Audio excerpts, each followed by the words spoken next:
ஒருத்தி மகனாய் பிறந்து ஓரிரவில் ஒருத்தி மகனாய்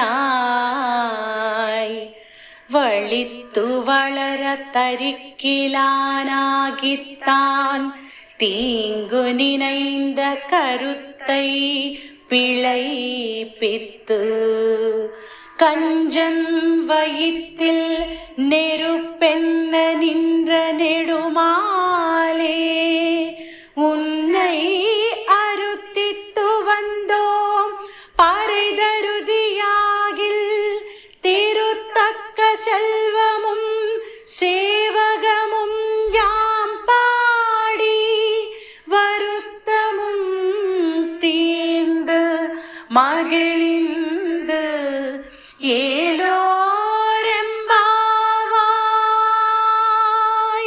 ఓ కృష్ణ, పరమ భాగ్యవతియగు శ్రీ దేవకీదేవికి ముద్దుల పట్టిగా అవతరించి అదే రాత్రి శ్రీ యశోదాదేవికి అల్లారు ముద్దు బిడ్డవై రహస్యంగా శుక్లపక్ష చంద్రుని వలె పెరుగుచుండగా గూఢాచారుల వలె ఈ విషయము నెరిగిన కంసుడు నిన్ను మట్టుబెట్టుటకు ఆలోచించుచుండగా అతని యత్నములన్నింటినీ వ్యర్థము చేసి అతని గర్భమున చిచ్చు పెట్టినట్లు నిలిచిన భక్త వత్సలుడవు అట్టి నిన్ను భక్తి పురస్పరముగా ప్రార్థించి నీ సన్నిధికి చేరినాము.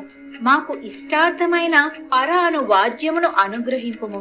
ఇట్లు మమ్మ అనుగ్రహించిన శ్రీ లక్ష్మీదేవి ఆశపడదగిన సంపదను దాన్ని సార్థకపరుచు నీ శౌర్యమును కొనియాడి నీ విశ్లేషముల వలన కలిగిన సంకటమును నివారణ చేసుకుని మేము సుఖింతము. నీవిట్లు కృప చేయుట వలన మా ఈ అద్వితీయమైన వ్రతము శుభమగు సంపూర్ణమగును. మంగళమగుగాక, జయమంగళం మంగళమగుగాక శ్రీపాదములకు అని ఆండాళ్ తల్లి స్వామి ఆయా అవతారాలతో ప్రదర్శించిన పరాక్రమ ఆశ్రిత రక్షణ వాత్సల్యములకు ముగ్ధురాలై మంగళ శాసనం పాడింది. తన సకులైన గోపికలతో వీరు పాడిన మంగళ శాసనములకు తన్మయులైన స్వామి, మీకేమి కావలియుననినా మాకేవైనా ప్రతిబంధకములున్నా వానినెల్ల నీవే పోగొట్టి మాలోని అన్య కామనలేమైనయున్న వాటిని నశింపచేసి మమ్ము అనుగ్రహించుమని గోపికలతో కూడిన ఆండాళ్ తల్లి ఈ పాసురంలో అర్థించుచున్నది.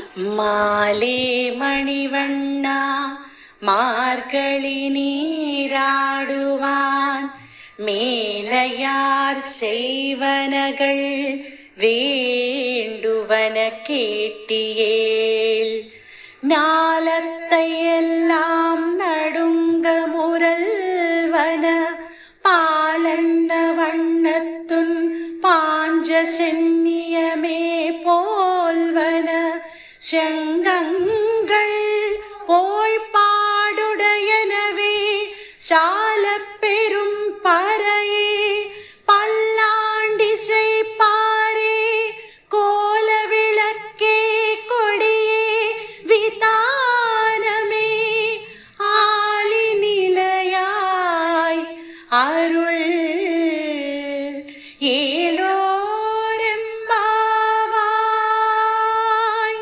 ఆశ్రిత వ్యామోహమే స్వరూపముగా కలిగిన ఇంద్రనీలమణి వంటి శరీరము కలవాడా, ఓ వటభద్ర సాయి, మార్గశీర్షమాస స్నానం చెయ్యగా వచ్చాము. మా పూర్వులున్నో ఈ స్నాన వ్రతాన్ని ఆచరించి ఉన్నారు.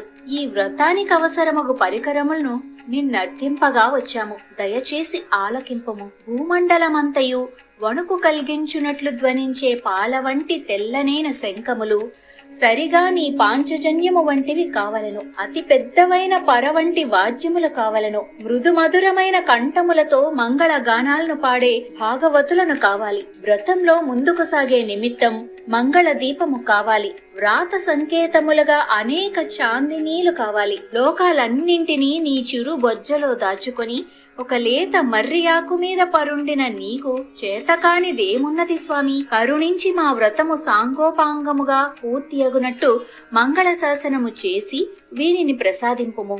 ఉపాయమో ఫలమో రెండునో భగవానుడే అని నమ్మిన గోపికలు వానిని స్తుతించి కీర్తించి ప్రసన్నుణ్ణి చేసుకున్నారు. రేపల్లెలోని పెద్దల కోరిక మేరకు ఈ మార్గశీర్ష వ్రతాన్ని వర్షాలు కురియటం కోసమే గోపికలు చేస్తున్నారు. పెద్దలకు ప్రతిఫలం వర్షాలు కురియటం, కానీ గోపికల ప్రతిఫలం మాత్రం శ్రీకృష్ణ సమాగమమే. మార్గశీర్ష స్నానమనగా నిరంతర శ్రీకృష్ణ సంశ్లేష ఆనందంలో మునకలు వేయుటయే అని అర్థం. ఇలా చేసే ఈ వ్రతానికి కావలసిన పరికరాలను గోపికలు ఈ పాసురంలో కోరుతున్నారు.